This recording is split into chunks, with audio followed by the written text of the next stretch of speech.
கானாத்தூர் பகுதியை சேர்ந்த பெண் ஒருவர் தனது குடும்பத்தை சேர்ந்த 3 பெண்களுடன் கடந்த 25ஆம் தேதி இரவு முட்டுக்காடு பகுதியில் உள்ள தனது வீட்டிற்கு காரில் சென்று கொண்டிருந்தார். அப்போது கட்சி கொடி கட்டிய சொகுசு காரில் வந்த 6க்கும் மேற்பட்ட இளைஞர்கள் சாலையில் அவர்களின் காரை குறுக்காக நிறுத்தினர். அதோடு அந்த இளைஞர்கள் பெண்கள் வந்த காரை தாக்குவதும் ஆபாசமாக பேசுவது போன்ற செயல்களில் ஈடுபட்டனர். இதனால் பதற்றமடைந்த பெண்கள் காரை பின்னோக்கி இயக்கியபடி சுமார் 4 கிலோமீட்டர் அளவுக்கு சென்று வீட்டை அடைந்தனர்.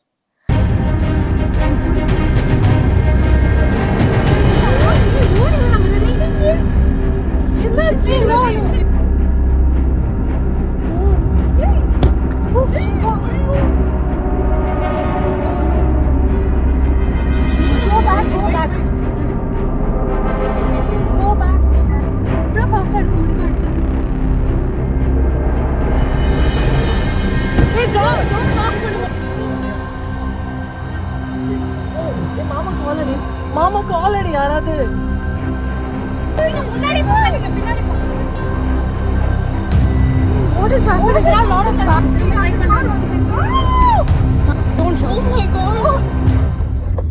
இதற்கு அரசியல் கட்சியினர் பலரும் பெண்கள் பாதுகாப்பில் சமரசம் கூடாது என்றும் உடனடியாக குற்றத்தில் ஈடுபட்டவர்கள் மீது நடவடிக்கை எடுக்க வேண்டும் என்றும் வலியுறுத்தி வந்தனர். இதனைத் தொடர்ந்து ஈசிஆரில் இளைஞர்களால் காரில் துரத்தப்பட்ட பெண் காவல்துறையினரிடம் புகார் அளித்தார். அந்த புகாரின் அடிப்படையில் காவல்துறையினர் சிசிடிவி காட்சிகளை ஆய்வு செய்து விசாரணை மேற்கொண்டு வந்தனர்.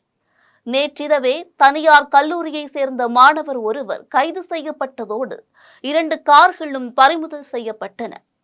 இந்த சம்பவம் தொடர்பான வீடியோ தற்போது சமூக வலைதளத்தில் வைரலாகி வரும் நிலையில் வீடியோவின் உண்மை தன்மை குறித்தும் இளம் பெண்களை காரில் துரத்தியது யார் என்பது குறித்தும் போலீசார் விசாரணை நடத்தி வந்தனர்.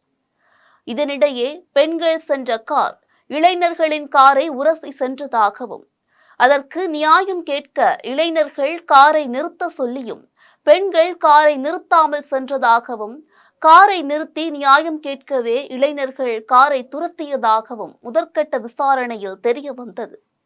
இந்த நிலையில் ஈசிஆரில் பெண்கள் சென்ற காரை பின்தொடர்ந்து சென்ற விவகாரம் தொடர்பாக காவல்துறை துணை ஆணையர் கார்த்திகேயன் விளக்கம் அளித்தார். இந்த வழக்கில் சம்பந்தப்பட்ட 7 பேரில் 4 பேர் கைது செய்யப்பட்டுள்ள நிலையில் இன்னும் 3 பேர் கைது செய்யப்பட வேண்டும் என்றும் பெண்கள் ஓட்டி சென்ற கார் இளைஞர்கள் வந்த காரை இடிக்கவில்லை என்று தெரிவித்தார். கானாத்தூர் காவல் நிலையத்தில் வழக்கு பதிவு பண்ணி புலன் விசாரணை மேற்கொண்டதில் அந்த சம்பவத்தில் ஈடுபட்டது ஒரு 7 பேர் அப்படின்னு தெரிய வந்தது. அந்த 7 பேரில் இப்போது 4 பேர் கைது செய்யப்பட்டிருக்காங்க. இன்னொரு 3 பேர் கைது செய்யப்பட வேண்டியது இருக்குது. அந்த சம்பவத்தில் ஈடுபட்ட 2 வாகனங்கள் அது 2மே இப்போ பறிமுதல் செய்யப்பட்டிருக்கு. இப்போ மேற்கொண்டு புலன் விசாரணை தொடர்ந்து கொண்டு இருக்கிறது. இன்னும் ஒரு 3 பேர் எடுக்க வேண்டியது இருக்குது. மோட்டிவ் அப்படின்னா ஒன்றும் இல்லை. அங்கே ஏற்கனவே அந்த முட்டுக்காடுக்கு புகார்தாரர் வராங்க. வந்துட்டு அதிகாலையில் வந்துட்டு திருப்பி அவங்க வீட்டுக்கு போகிறாங்க. அங்கே ஒரு 2 வண்டி இருக்கிறத பார்க்குறாங்க. இந்த 2 வண்டி இருக்கவொன்னே சரின்னு கிளம்பிடுறாங்க. கிளம்பினோடனே இந்த ஒரு வண்டி அவங்கள சேஸ் பண்ணதாக சொல்கிறாங்க. அதன் அடிப்படையில் தான் இப்போ புலன் விசாரணை பண்ணியிருக்கோம். காரை துரத்திய சம்பவத்தில் கைதான 4வரில் சந்துரு என்பவர் மீது 2 குற்ற வழக்குகள் நிலுவையில் உள்ளதாக தெரிவித்த அவர் முதல் தகவல் அறிக்கை பதிவு செய்வதில் தாமதம் ஏற்படவில்லை. புகார் அளிக்கப்பட்ட 10 நிமிடங்களில் காவல்துறையினர் வீட்டிற்கே சென்று விசாரிக்கப்பட்டதாக தெரிவித்தார். மேலும் இந்த விவகாரத்தில் அரசியல் தொடர்பு இல்லை என்றும் திட்டவட்டமாக தெரிவித்தார். குறிப்பிட்ட ஒரு கட்சியோட கொடி அந்த காரில் இருந்துச்சு. அதோட பின்புலம் என்ன சார்? கண்டிப்பாக இதில் கட்சிக்கோ இதுக்கும் எதுவும் சம்மந்தம் இல்லை. இதில் இந்த சம்பவத்தில் வந்து பயன்படுத்தப்பட்ட ஒரு வண்டியில் ஒரு கட்சி கொடி இருந்ததாக பார்த்துருப்பீங்க. அது காமிச்சிங்க. அது இந்த ஓட்டுநர் அது அதை பயன்படுத்தியிருக்காரு. அது தன்னுடைய ஒரு பார்க்கிங் லாட்டை யூஸ் பண்ணுறதுக்கும் இந்த டோல்கேட்ஸ் இதெல்லாம் அவாய்ட் பண்ணுறதுக்காக தான் அது பயன்படுத்தின மாதிரி தெரியுது.